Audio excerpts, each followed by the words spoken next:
Já está.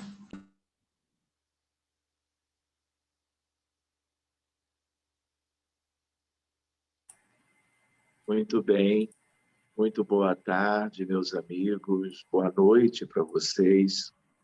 Em Portugal, eu queria agradecer a Nívia, agradecer a todos vocês que estão me recebendo na tarde e noite de hoje.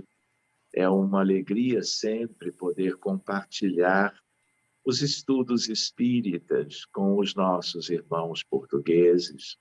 Quero dizer para vocês que tenho uma imensa saudade de quando, antes da pandemia, eu viajava e fazia os estudos presenciais em Portugal. Mas também creio que, apesar de tanto sofrimento, nós estamos nos adaptando e talvez em algumas questões, como que avançando um pouco, né?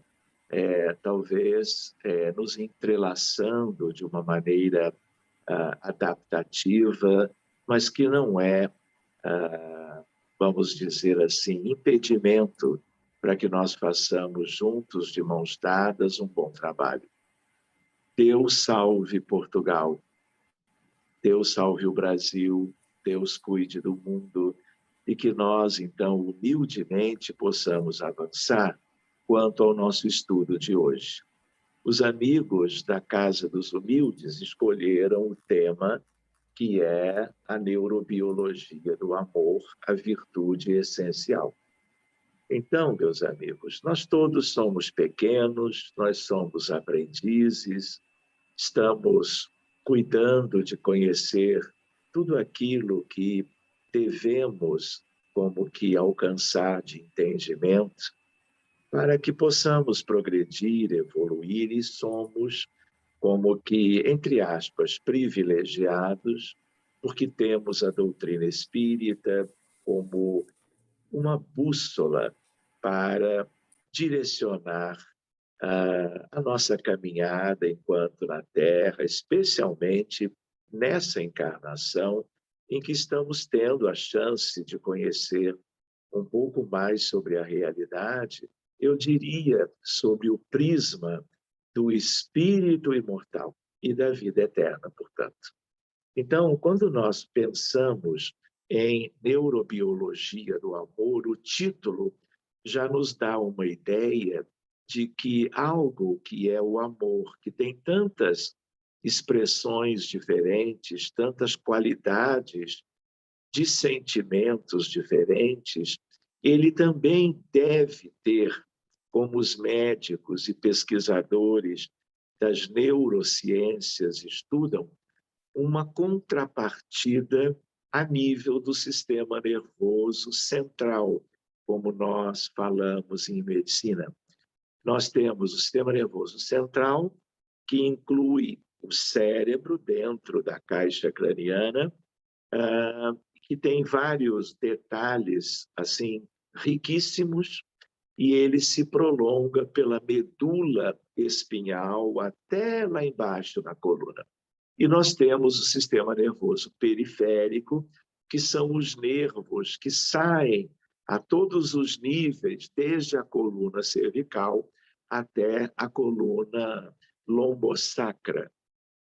Então, o que acontece? Nós temos, meus amigos, muitas coisas que ver sobre tudo isso. E uma ideia fundamental para nós começarmos é que, além do cérebro orgânico, biológico, físico, nós temos toda a estrutura no perispírito. Então, nós nos lembramos de que perispírito também é modelo organizador da biologia. Se ele assim o é, né, na sua interação com o óvulo fecundado, que dá origem a uma nova vida, nós vamos vendo o perispírito e a sua respectiva alma, claro, formando uma nova condição, que é a vestimenta física para uma nova existência. Mas cérebro, o perispírito sempre teve. Nós é que normalmente não supunhamos isto.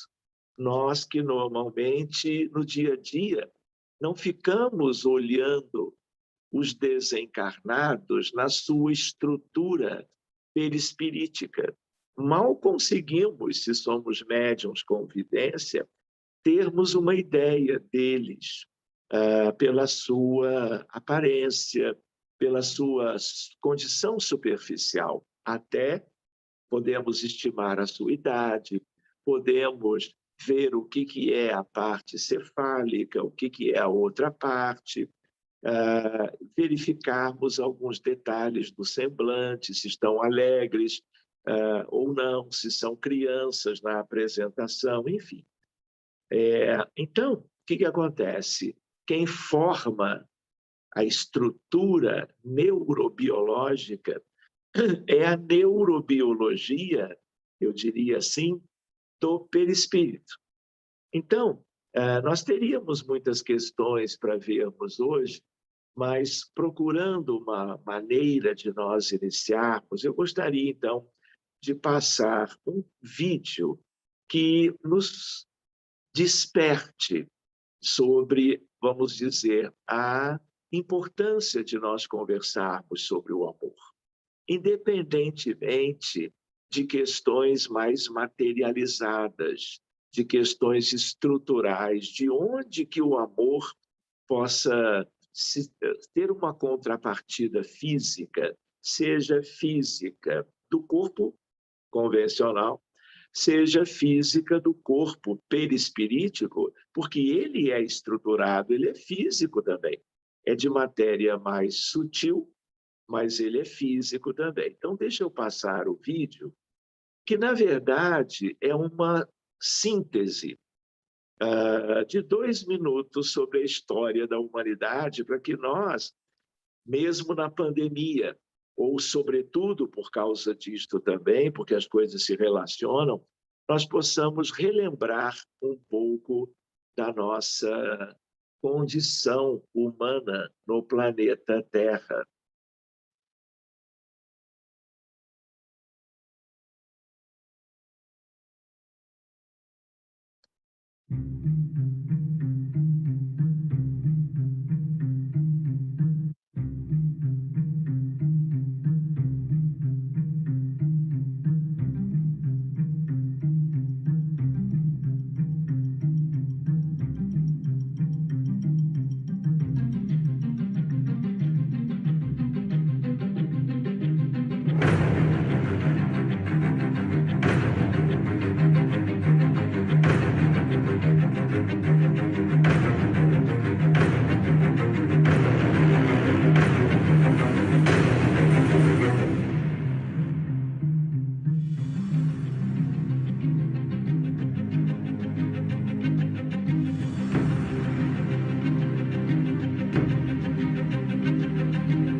Então, nós gostaríamos de lembrar que uma primeira reflexão seria aquela sobre que mundo é este.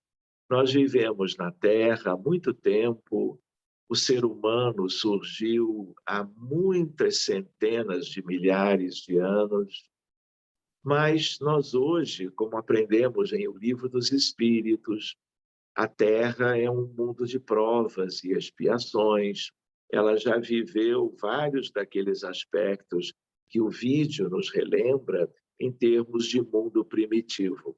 Mas como vocês conhecem bem, a Terra ainda é um mundo de muitas dores, de muita infelicidade, por causa de inúmeras guerras e conflitos, por causa de tantos e tantos males ou problemas de saúde no campo das doenças clínicas, no campo das doenças mentais.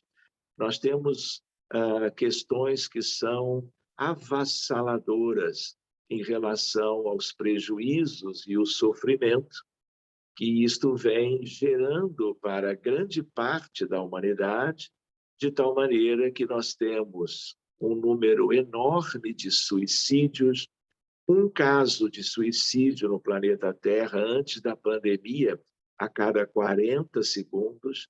Agora, tudo indica que a cada 30 segundos, porque o problema da depressão e do suicídio cresceram muito de 1 ano e meio para cá. Nós temos a questão do aborto induzido, que é um genocídio altamente significativo para a vida espiritual da humanidade, a cada intervalo de tempo.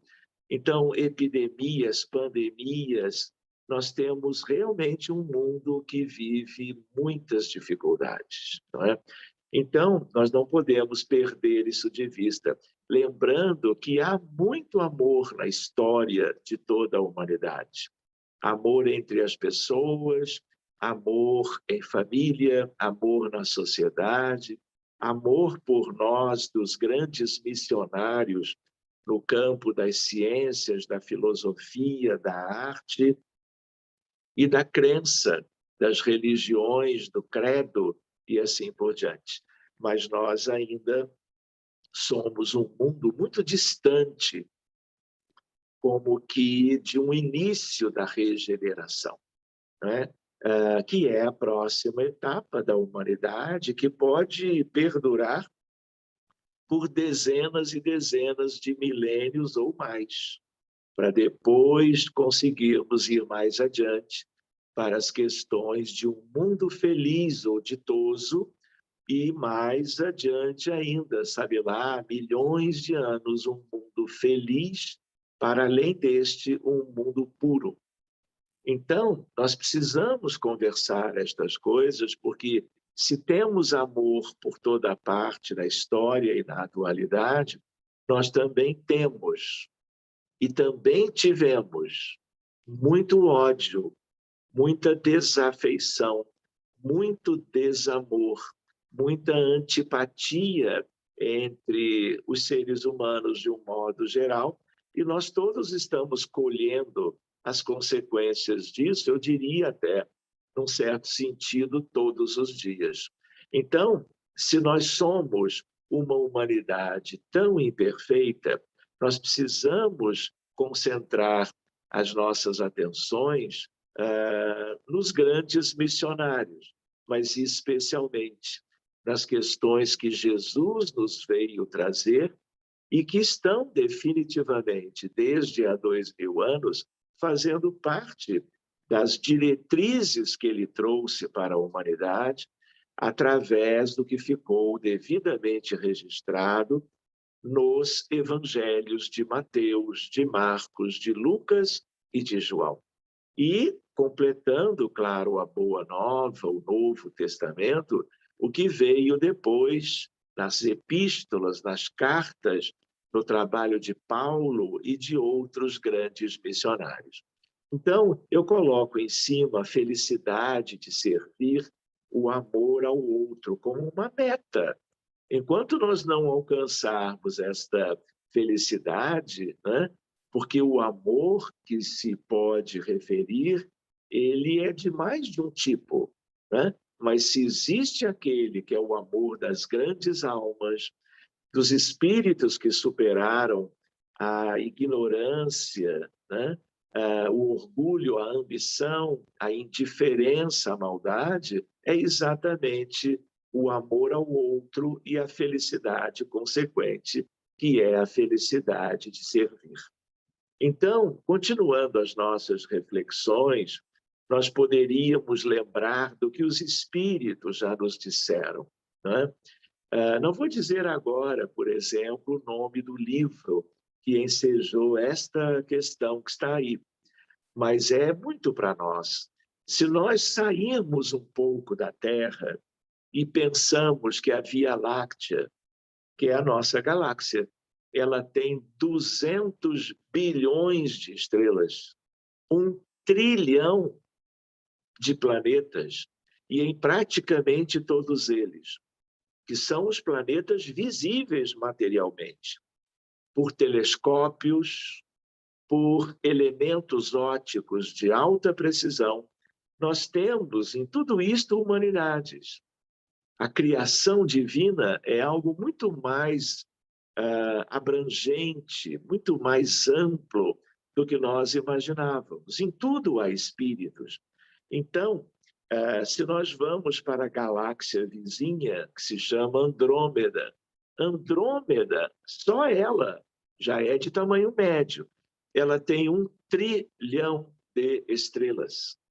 5 trilhões, estima-se, de planetas, planetas esses orbitando em torno de cada uma das suas estrelas, como o planeta Terra, Mercúrio, Vênus, Saturno, orbitam em torno do nosso querido Sol. Então, a espiritualidade, uma vez, nos deixou muito claro que todos os filhos de Deus, em qualquer lugar do universo. Quando eu falo em universo, eu poderia usar a palavra diverso, porque não é um universo só, a não ser que eu use a palavra universo para me referir a tudo absolutamente. Senão eu posso usar diverso ou multiverso. De tal maneira que em tudo isto há vida, né? Em tudo isto existem humanidades que estão progredindo, né? E nós nem fazemos juízo próximo sobre tudo isto. Então, aonde quer que qualquer filho de Deus esteja nesse imenso panorama do multiverso, por exemplo, voltando à questão astronômica, se eu penso num buraco negro, e hoje, a princípio, todas as galáxias, a princípio, têm buracos negros, às vezes mais de um no seu interior, né? Para estudarmos o que existe dentro de um buraco negro, nós vamos precisar até de outra ciência, nós vamos precisar de uma outra física, para além desta física maravilhosa que nós já podemos acompanhar, que tem a ver com a física clássica e a física moderna, mecânica quântica, teoria da relatividade e assim por diante. Aliás, esse é um outro tema para nós conversarmos mais adiante. Então, cada filho de Deus que alcança a condição humana em qualquer região do universo precisa progredir em ciência universal, bondade e amor. São as duas grandes asas. E como vocês podem supor, né, fazendo uma reflexão, nós somos aprendizes de tudo isso. E estamos a um nível muito acanhado, não é? Nós podemos até estudar física, estudar algumas coisas lindas no campo da psicologia, que tem a ver com o amor, com neurociências que nos abrem portais muito bacanas em termos de conhecimento, mas ainda somos muito pequenos. Mas essa é uma meta. O que está escrito aqui é: se daqui a 1 milhão de anos nós estivermos ou na Terra ou num mundo qualquer da grandeza do universo divino, nós estaremos buscando exatamente isso. Crescermos em amor, crescermos em ciência universal.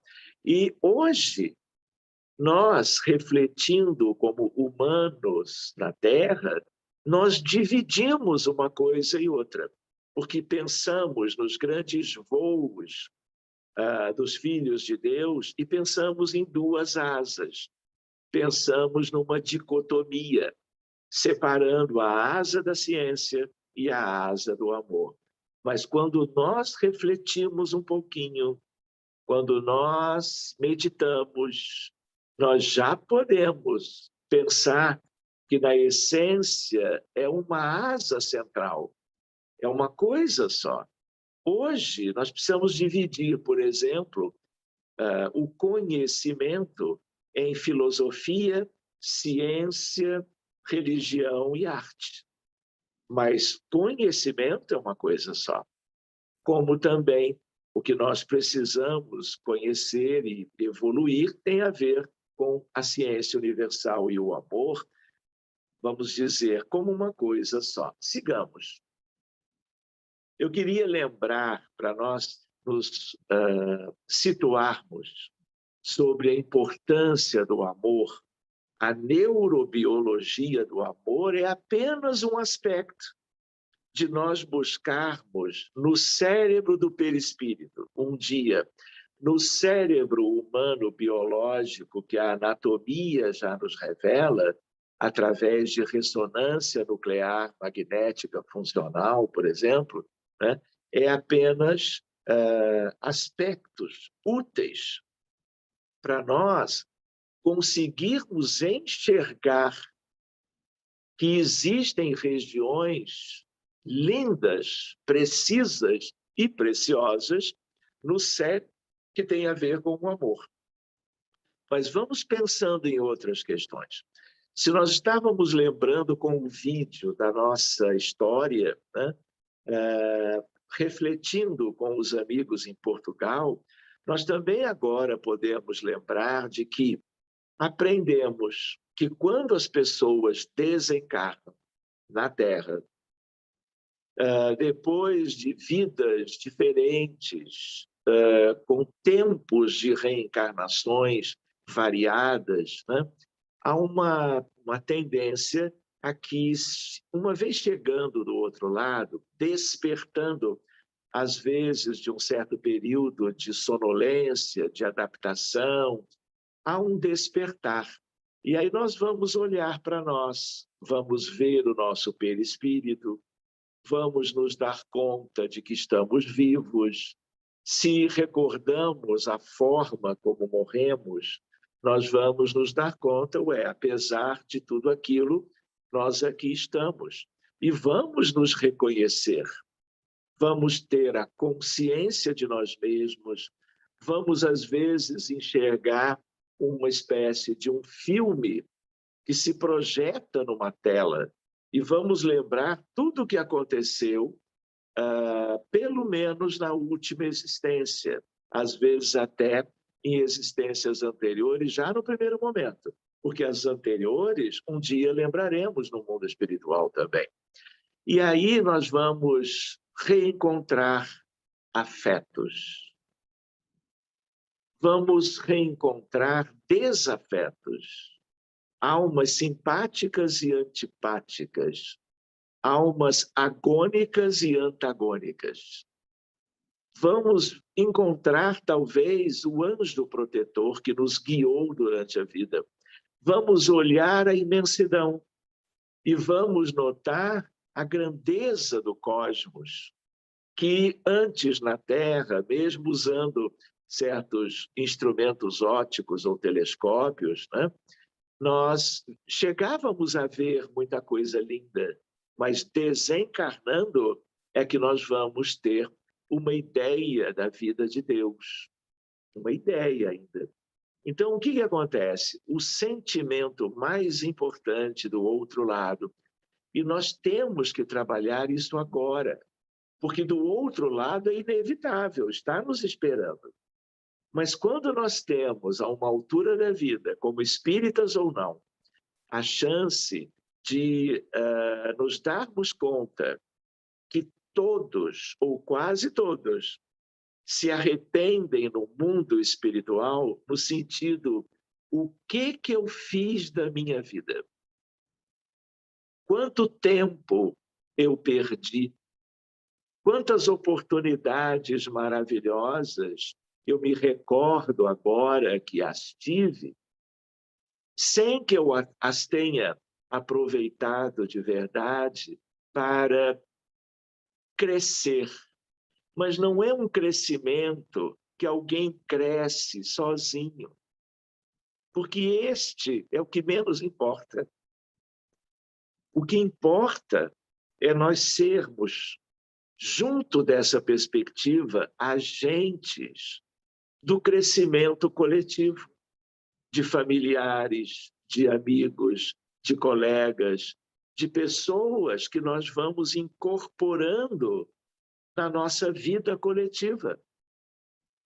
Seja quem for, e às vezes vai bastando um pequeno contato, até virtual, quanto mais as chances de contatos materiais, vamos dizer assim, todos são ou podem ser muito ricos, mas qualquer um também pode ser algo deixado à margem, sem a devida interação, sem o sentimento de qualidade que edifica o homem de bem em cada um, que é exatamente o amor nas suas variadas expressões.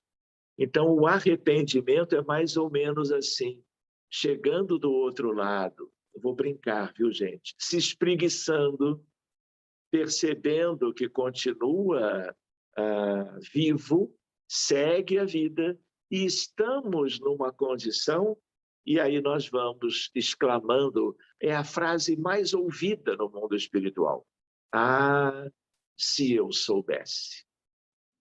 O espiritismo, não só ele, mas o espiritismo para pessoas como nós, para espíritos, vamos dizer, de certo modo, mais exigentes, né? Espiritismo é um braço da misericórdia de Deus. Então, a doutrina espírita permite que nós possamos, em vida, não digo tanto nos arrependermos, mas sabermos desta continuidade do que nos espera na vida futura. E o que nos espera na vida futura depende do uso adequado dos mecanismos, das ferramentas que ensejem a felicidade para cada um de nós, porque a felicidade, por mais que existam inúmeras questões para se trabalhar sobre isto, é algo que vem de dentro. Então, nós precisamos ficar mais atentos a uma ideia de quem somos, de onde nós viemos, o que de fato nós estamos fazendo aqui para que não nos arrependamos logo ali adiante, quando, por uma programação qualquer, como acontece com todos, nós retornarmos ao mundo espiritual. Lembrando que depois dos nossos erros cometidos com maior ou menor consciência, né? E, portanto, maior ou menor responsabilidade, desse arrependimento virá a reparação. E esse trabalho de um até o outro são os extremos. Nós começamos certas linhas evolutivas pelo arrependimento.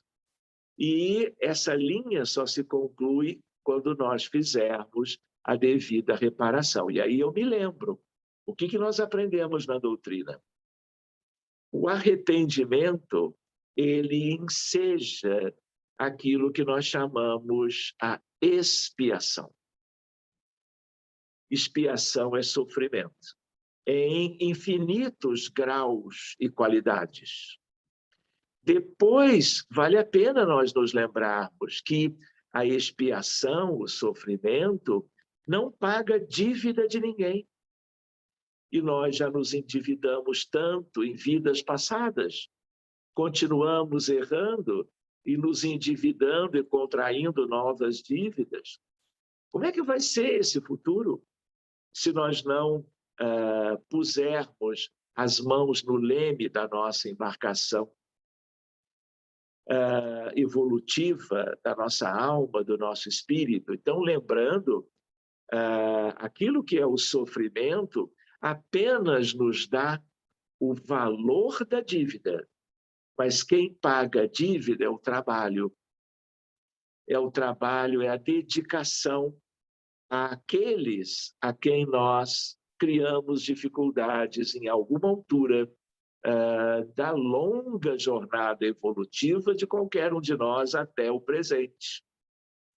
Então, quitações de dívidas ocorrem pelo amor. Olha o nosso tema. É amando, cuidando, protegendo, acolhendo. Esse amor que tem inúmeras feições no dia a dia da nossa realidade humana na Terra. Mas existem outras infinitas diante da vastidão do universo de Deus. Entendem a observação? O sofrimento, temos que cuidar. Não quer dizer que nós quitamos qualquer coisa. É para que nós tenhamos uma ideia onde e de que modo nós nos comprometemos. Para que a próxima etapa aí é amor. Aí nós vamos ajudar. E quitando e amando, nós vamos ganhando subsídios morais para o grande futuro. Então, esse é o processo da reparação. E depois ainda vem a quarta etapa. A quarta etapa qual é? Se eu, na minha juventude, promovi um aborto induzido diante de dificuldades humanas naquela época, não tendo sabido, vamos dizer, escolher e agir de maneira como a voz da minha consciência me disse, em algum momento, lá longe, eu vou viver o mesmo dilema e vou aprender, diante do que eu pude reter comigo, de fazer uma nova escolha. Só que agora, uma escolha pela vida e não uma escolha pelo orgulho, pelo egoísmo, pela vaidade, pela indiferença, que são ainda características nossas. Queria lembrar com os amigos que a felicidade não é deste mundo, mas a sua conquista por cada um de nós se baseia nisto. Eu diria, é como a regra de ouro, o amar e o servir. E que nós possamos, no dia a dia, sem nos distrairmos tanto como outrora, que nós possamos encontrar, que nós nem esperemos que as oportunidades surjam à nossa frente. Que nós, voluntariamente, compreendendo o caminho e a caminhada, o destino e a meta, nós realmente façamos, como muitos já fizeram e já nem estão por aqui, a procura por oportunidades de realizações desse amar e servir.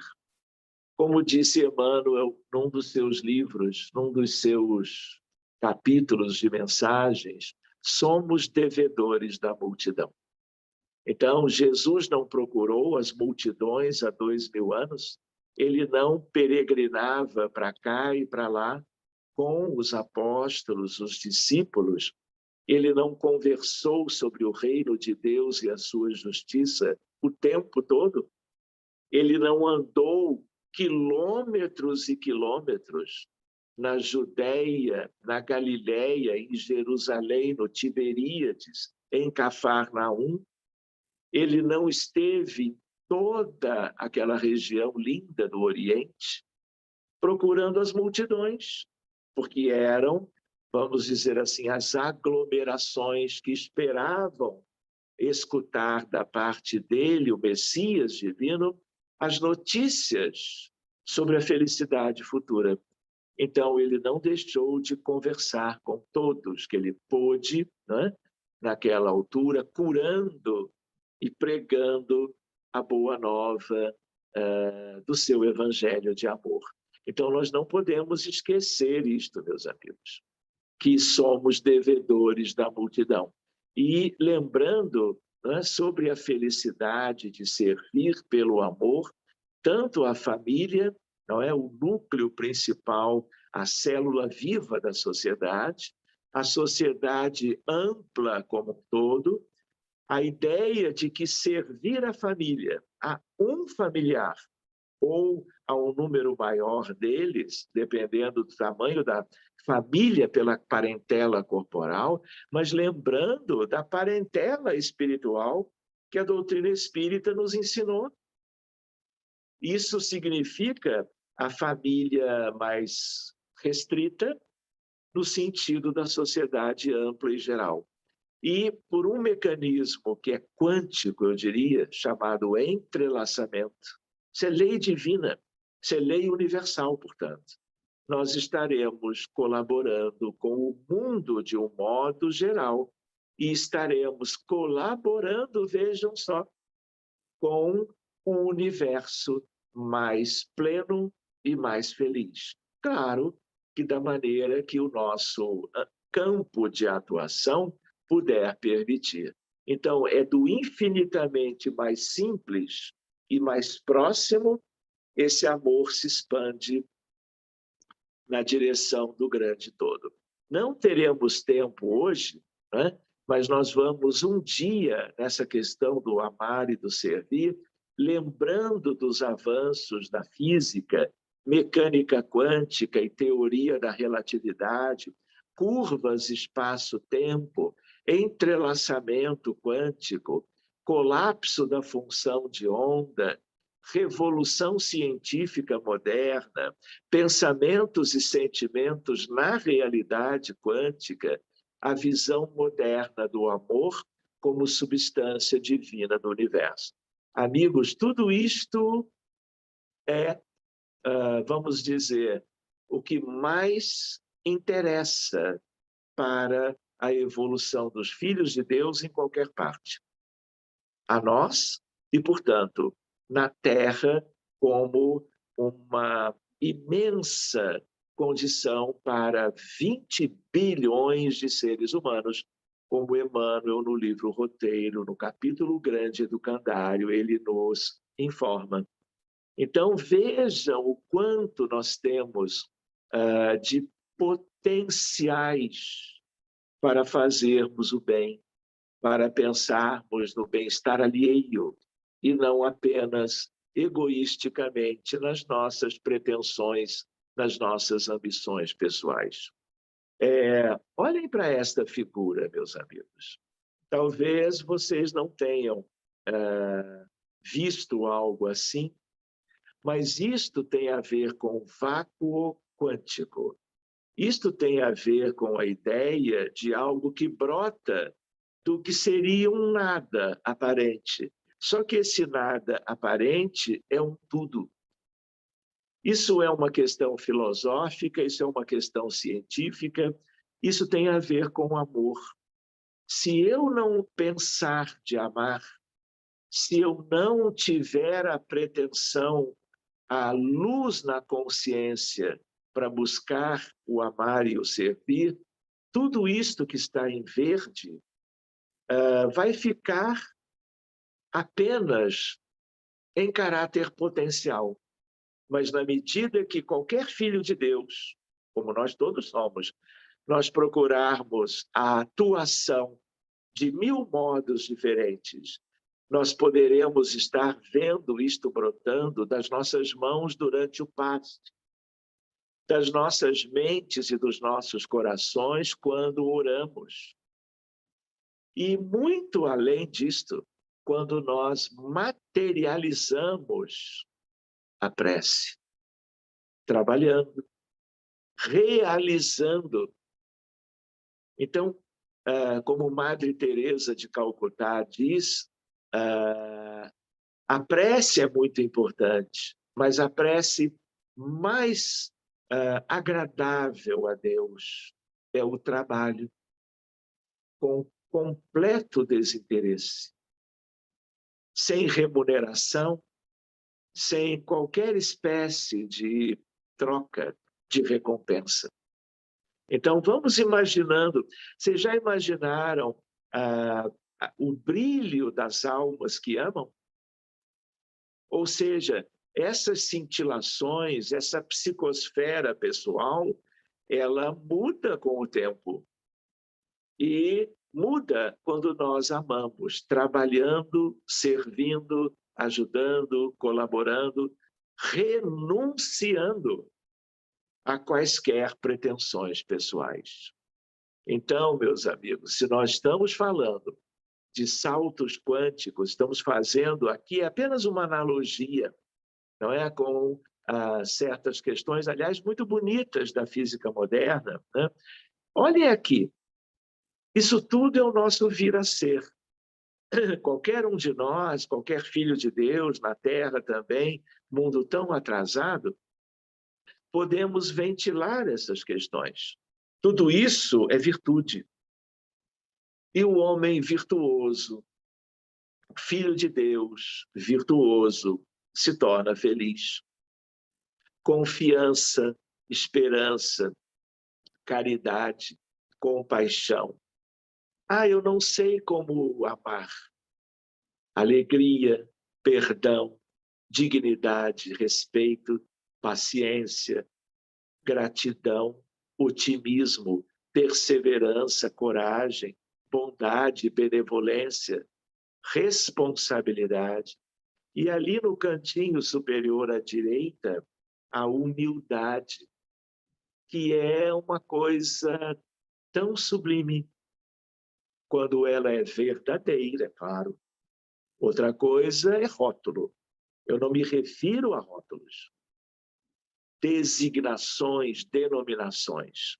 Eu me refiro a pensamentos e sentimentos, práticas.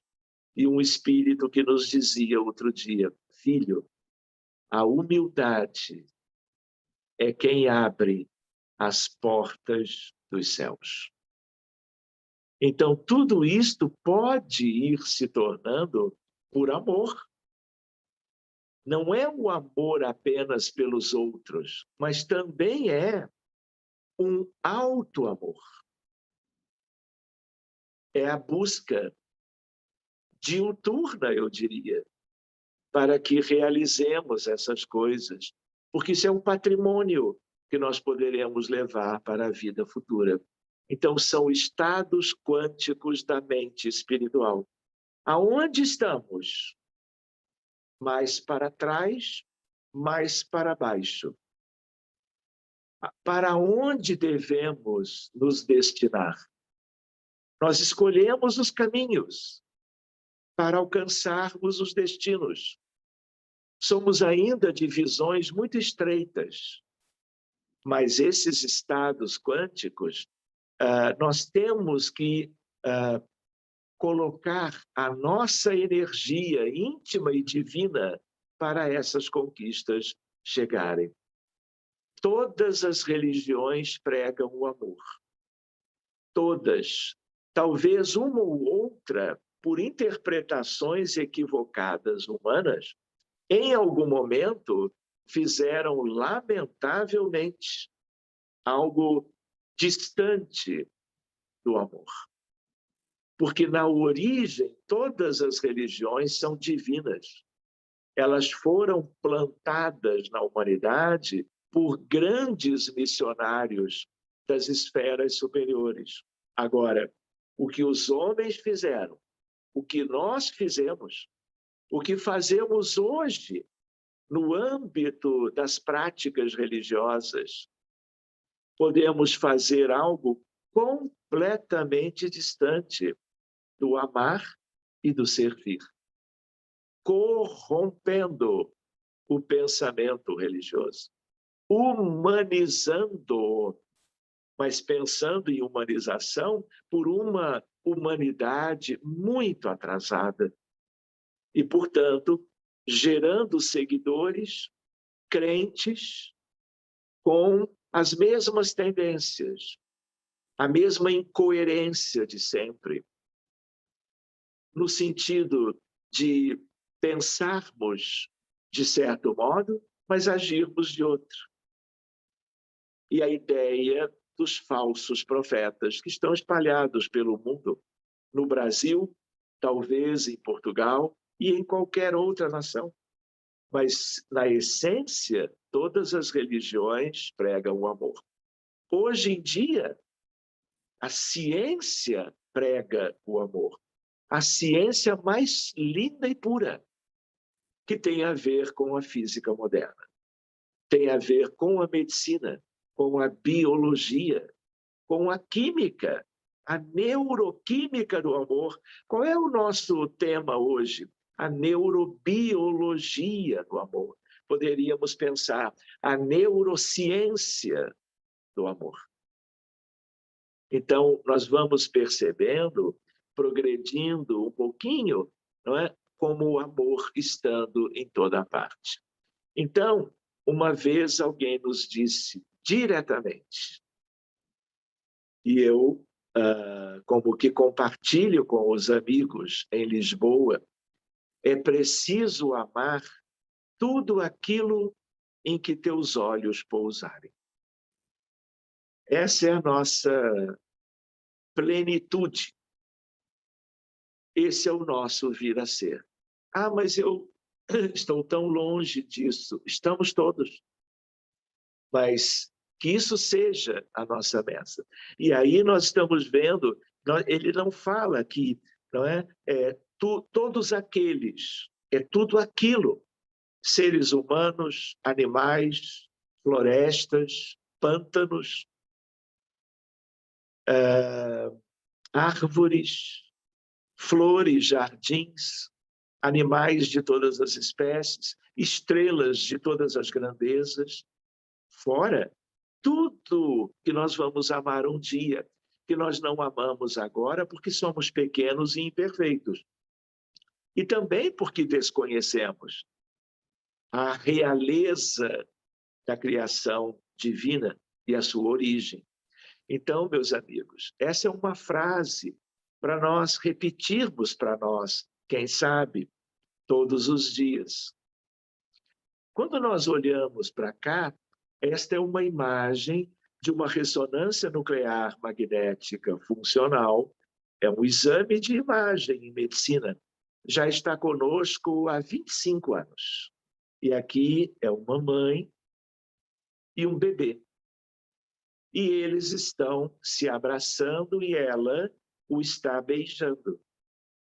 E a ressonância foi feita com os dois ao mesmo tempo, numa câmara só. E aí o que nós estamos vendo? Luzes acesas no cérebro, tanto dela como da criança. Regiões que são verdadeiras áreas sensíveis, porque o amor, ele não é do cérebro, nem da criança, nem do adulto. Amor é coisa da alma. Sentimento é expressão do Espírito Filho de Deus, que começa a desenvolver essas coisas ainda na condição subhumana, na condição animal. Não é? Lembrando que, em termos de evolução dos seres, nós pensamos em, como está no Livro dos Espíritos, o ser evolui do átomo ao arcanjo. Não é assim? Esse é um tema para nós estudarmos um dia. O que é isto? Como é que eu vou trabalhar que o átomo de algum elemento químico progride? Como é isto? E vai crescendo, crescendo. O que é o sistema? O que é o antissistema? E assim por diante. Então, meus amigos, essas áreas são do cérebro, que recebem as influências das nossas almas. Só que essas almas, essas áreas, elas liberam toda uma neuroquímica do amor, a começar pela ocitocina, que tem a ver com todas as expressões de amor. O amor maternal, o amor paterno, o amor filial e o amor eros. O amor relacionado às afetividades, de um modo geral. Mas vamos adiante mais um pouquinho. Aqui uma outra expressão, estamos falando de ciência. São métodos refinados de avaliação do cérebro. E aqui uma pesquisa publicada, hoje são infinitas, porque esse é um campo de trabalho dos médicos e neurocientistas, de tal maneira que amor romântico e amor maternal, o que está em amarelo são as áreas do amor materno ou maternal, em vermelho do amor romântico, que são dois amores básicos da sociedade, da humanidade, não é verdade? Então, vamos adiante, é apenas para nós nos referirmos a estas coisas, para um dia, talvez, aprofundarmos um pouquinho mais. Então, essa neurobiologia do amor, vale lembrar, amor é um fenômeno, além de tudo, neurobiológico complexo. Confiança, crença, recompensa e prazer são áreas do cérebro. Circuitos do sistema límbico, ocitocina, vasopressina, dopamina, serotonina, gama-amilobutírico, GABA e outras. Endorfinas, sistemas regulatórios do óxido nítrico, circuitos de recompensa e prazer. Olha que coisa curiosa. Esses circuitos cerebrais são também os circuitos das dependências químicas, de drogas lícitas e ilícitas. São circuitos semelhantes. Ou seja, fica também uma ideia para reflexão de que o amor é uma adição. Quem ama reiteradamente não consegue mais viver sem amar. Do contrário, sofrerá o drama da abstinência. A mesma, ou relativamente, comparando, a abstinência quando alguém é usuário de uma substância química e ele acaba como que deixando de lado aquela substância que usou durante algum tempo. Então, essa é uma outra questão para nós vermos mais adiante, quem sabe. Aqui é uma imagem bonita que tem a ver com o cérebro amando. Então, é apenas uma ideia, é a ideia de várias áreas cerebrais, aqui num desenho, mas para ilustrar que a coisa é desde a córtex cerebral, que é a área relacionada às questões cognitivas, a questões mais elaboradas da mente humana, até o diencéfalo, até o tronco cerebral, até as comunicações neuronais com os pares cranianos que estão a nível de mesencéfalo, ponte e bulbo cerebral, no tronco cerebral. Ou seja, amor está em toda parte, da parte mais importante, que tem a ver com a natureza humana, que é o cérebro. Muito bem, então vale a pena lembrar que no mundo todas as pessoas amam. Em toda a história, as pessoas amaram. Compõem-se poemas e músicas e contam-se histórias sobre o amor. Canta-se e dança-se por amor. Vive-se por amor. Morre-se por amor. Se eu olho para cá, eu estou vendo uma criança americana, no Texas, e estou vendo uma criança da Síria, órfã, ou numa família não órfã, a criança, mas que viveu o tormento da guerra e a desunião, a desafeição, a violência. E aí nós temos uma expressão do quanto o amor ajuda a desenvolver o cérebro. E a falta dele atrofia toda a condição cefálica do indivíduo e, portanto, a sua neurobiologia. Aqui, meus amigos, nós teríamos inúmeros outros aspectos para ver, né? Então, há uma ideia do Dr. John Lee, né? Falando a respeito de teorias e estilos de amor, né? Então, lembrando uma escada para nós. Então, existe desde o amor material, nos encaminhando para as questões divinas, o amor lúdico, o amor generoso, o amor fraternal, o amor sexual, o amor familiar, até o amor ágape, por um outro autor, que é o amor incondicional. Aquele que não busca nenhum retorno, nenhuma contrapartida, né? Então, é uma reflexão para nós que estamos estudando este tema. E o colega, que é o Dr. Lewis, né? Os Quatro Amores. Eu não vou me deter, mas é só como uma sugestão de leitura. É um livro de cabeceira, se nós quisermos. Livro de cabeceira dos espíritas são 184.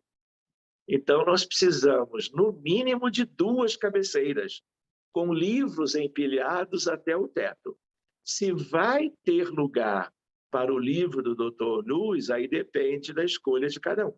Então, ele vai, brincando um pouquinho, claro, ele vai trabalhar desde o amor eros, com suas características, tem a ver com aparência física, com paixão, com atração física, baseado no prazer. Tem o amor filos, é o amor de amizade, fraternidade, amor que sentimos por familiares e amigos. Amor pela família com altruísmo, generosidade. A ideia de emoção, generosidade, ele é perdoador e ele é baseado no sentir. Eu repito depois. O amor estorgê é outra etapa, é algo a ser buscado, né? É um crescimento pessoal e de uma coletividade qualquer, maior ou menor. O mais benéfico dos afetos acontece especialmente com a família e entre seus membros. Eu até poderia lembrar, ai de uma família onde esse amor não prevaleça. Porque nós temos famílias e famílias. Aqui estamos nos referindo ao que é desejável, ao que é típico, não é? E não às exceções que, infelizmente, estão por toda parte num mundo cheio de agruras e perversidades, às vezes e muito frequentemente no âmbito doméstico, pela afeição, por exemplo, de pais aos filhos. Esse amor filial, maternal, paternal, isso é, vamos dizer, uma grande meta. Não necessariamente que as pessoas devam ou tenham que ter filhos consanguíneos para experimentarem dele. A adoção é de uma riqueza maravilhosa em expressões de amor, mas isso não vamos trabalhar agora. Amor afetuoso que se desenvolve com base em semelhanças, por isso a palavra estorger, e no compartilhamento mútuo. Esse amor generoso é gratificante, compartilhável, troca de favores, baseado no fazer.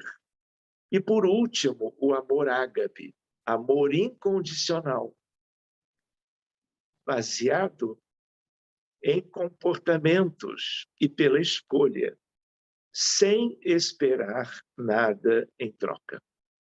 O amor gratuito, que é capaz de se sacrificar pelo outro, independe do merecimento. O amor incondicional, amor ágape, é altruísta, que é o oposto do egoísmo. É a nossa meta. Espiritual, gratuito e eterno. Esse é o mais divino dos amores. Poderíamos refletir assim. Só que, como nós vimos no vídeo que eu apresentei naquele início, qual é o mundo hoje? Guerras, miséria. Vejam o processo de colonização em relação à Europa e à África.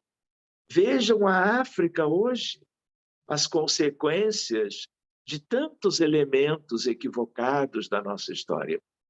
Doenças físicas e mentais, corrupção, solidão, obsessão, depressão, criminalidade, violência sem freios, egoísmo, suicídio, aborto, angústias, desestruturação da família. Será que eu me enganei de mundo? Penso que não. Então, reflitamos. Vejam como que aqui, meus amigos, vou voltar. O quanto, olhando para essa lembrança, o que está aqui é a falta do amor. É a escassez de amor. É o resultado. Então, meus amigos, amar é a virtude essencial. É a substância criadora e mantenedora do universo, constituído por essência divina, que é amor puro. Amor, como já se refletiu, é um tesouro que quanto mais se divide, mais se multiplica e se enriquece à medida que se reparte.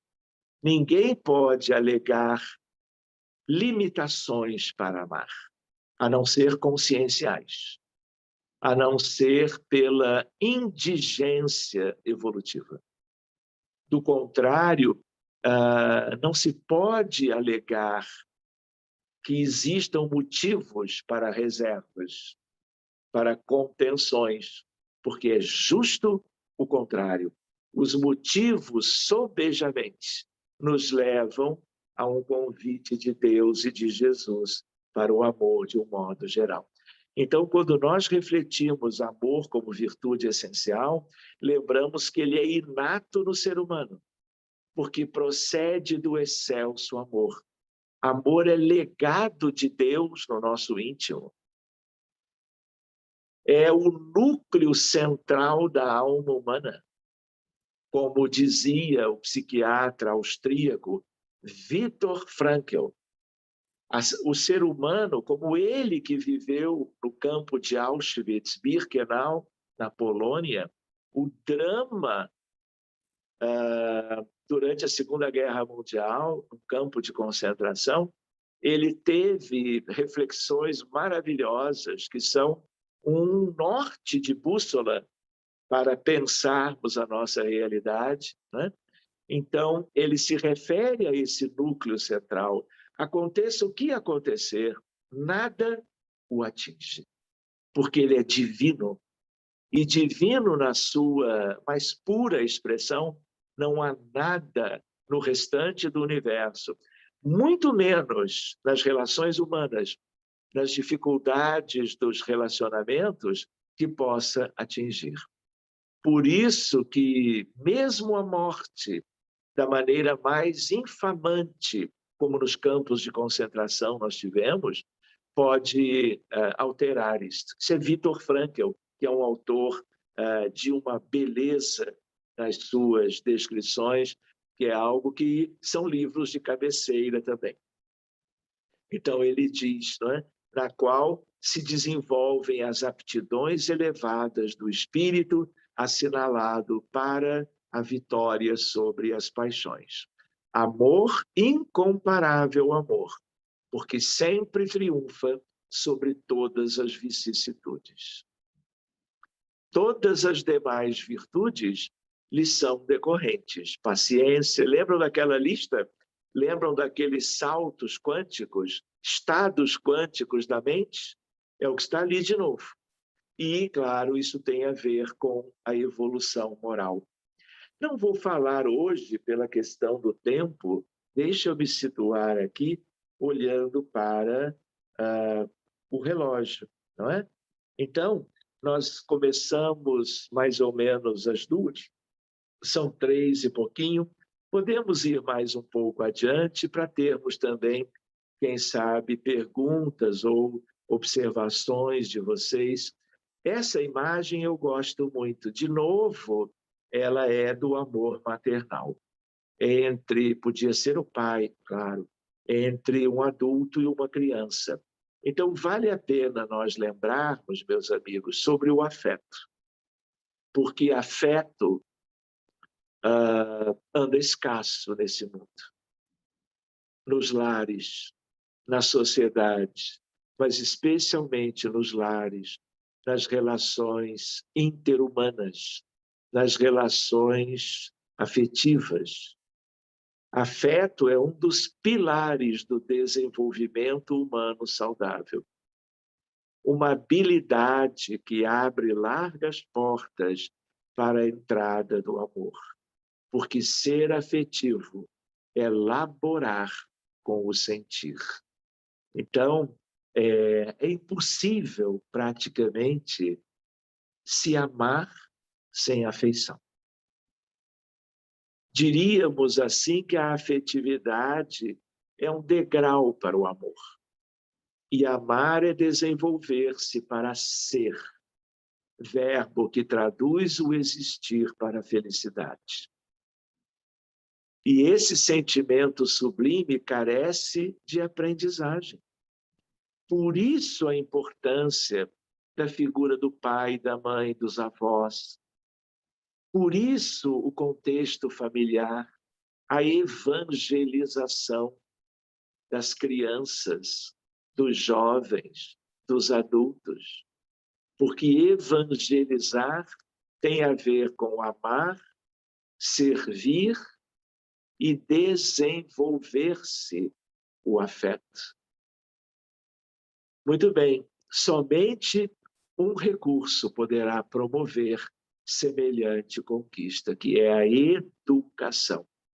Hoje nós temos no Brasil 65 escolas espíritas confessionais, em que as crianças também aprendem matemática e muito bem, história, geografia, ciências, português, idiomas, mas enquanto fazem isto, fazem o estudo do Evangelho de Jesus à luz do Espiritismo. Na hora do recreio, as crianças brincam como todas as outras, mundo afora, mas as crianças meditam, oram, e os seus professores e mestres mostram para eles valores advindos de práticas construtivas, pensando na edificação do homem de bem, que é o nosso compromisso na humanidade. Foi de Kardec, foi de Pestalozzi, foi de Jesus, foi dos grandes apóstolos e assim por diante. Vale a pena nós nos lembrarmos, portanto, do valor essencial da educação a todos os níveis, primária até a universitária, mas essencialmente para as questões, para além da intelectualidade, as questões afetivas. Então, vejam que é uma coisa de progresso. Se o pai ou a mãe não trazem a afetividade consigo nas relações deles entre si, a criança não vai aprender sobre a afeição. Hoje, pensando nesse ano e meio de pandemia, de isolamento social, pensando de lockdown, pensando de pessoas mais em casa, como foi no início do que agora, né? Muitas coisas boas vieram, mas muitas coisas penosíssimas também. Porque muita coisa triste, muita doença, muito conflito, muito feminicídio, muito infanticídio, muitas coisas que traduzem a nossa pequenez surgiram dentro de casa. E as pessoas não sabiam, não sabem até hoje, aproveitar a oportunidade de estarem mais próximas, por terem que ficar umas com as outras. E aí nós nos lembramos a ideia de, em vez de algo de ternura e de afeição, quantas coisas viraram gritos nos relacionamentos humanos, dentro não só de casa, de lares, mas em instituições, porque as pessoas adoeceram mais. Distúrbios de ansiedade, depressão, ideias suicidas, abortos induzidos em um número muito maior. Então, meus amigos, quando nós estávamos em 2019 preparando um estudo sobre amor, o terapeuta, para apresentarmos num congresso internacional aqui no Rio de Janeiro sobre transtornos do espectro do autismo, nós fomos meditando, fomos buscando estudar, não é? Buscando autores, mas também escrevendo. E aí eu queria, para a ideia de uma finalização, compartilhar com vocês uma reflexão, não é? E é mais ou menos, de novo, sobre o nosso tema, que é o amor. Então, eu coloco assim: o amor é o poder supremo que tudo move e a tudo vivifica. É a luz sublime que sustenta os mundos e que nos ilumina os corações. Amemos esse amor que tudo pode, que é força majestosa, alta e fecunda, que equilibra tensões, governa a vida, que junta grãos para formar areias, que junta areia para fazer praias, que salpica de estrelas céus profundos, que acende sóis de luz na imensidade, que impele os mundos pelo espaço adentro, que abre flores gentis pelas campinas, que acalenta na terra humildes vermes, que adoça os prantos, ressuscita os sonhos, devolve a paz aos corações aflitos, forja venturas onde havia dores, renova o tempo em toda a eternidade, dá, cede, empresta, entende, age e perdoa, abraça, atende, silencia, ajuda. Amor divino que triunfa sempre, que soergue doentes e caídos, que regenera, dulcifica e cura, que canta, chora, espera, crê, trabalha. Amemos esse amor, clarão divino, em cuja claridade excelsa e pura veremos, ouviremos, sentiremos o Espírito de Deus.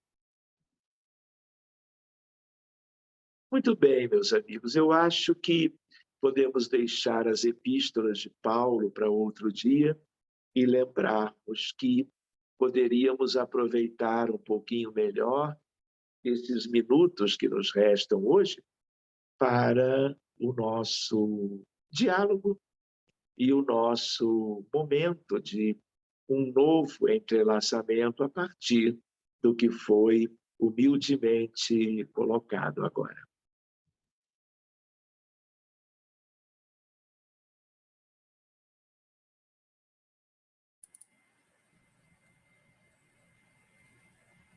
Obrigada, Dr. Sérgio. Vamos pedir a todos que possam ligar seus áudios e como o doutor se disponibilizou para comentários e perguntas. Deixamos o PPT, doutor Sérgio, quer que tire o compartilhamento para o senhor poder ver mais? Pode tirar, sim. Melhor. Pronto, assim consegue ver todos. Muito obrigado. Então é isso, meus amigos. Estamos à disposição para ouvi-los. Não reparem que tem dois Sérgios. Só um que é o verdadeiro, o outro é clone.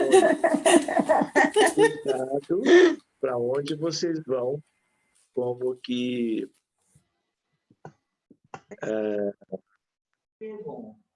olhar, tá bem?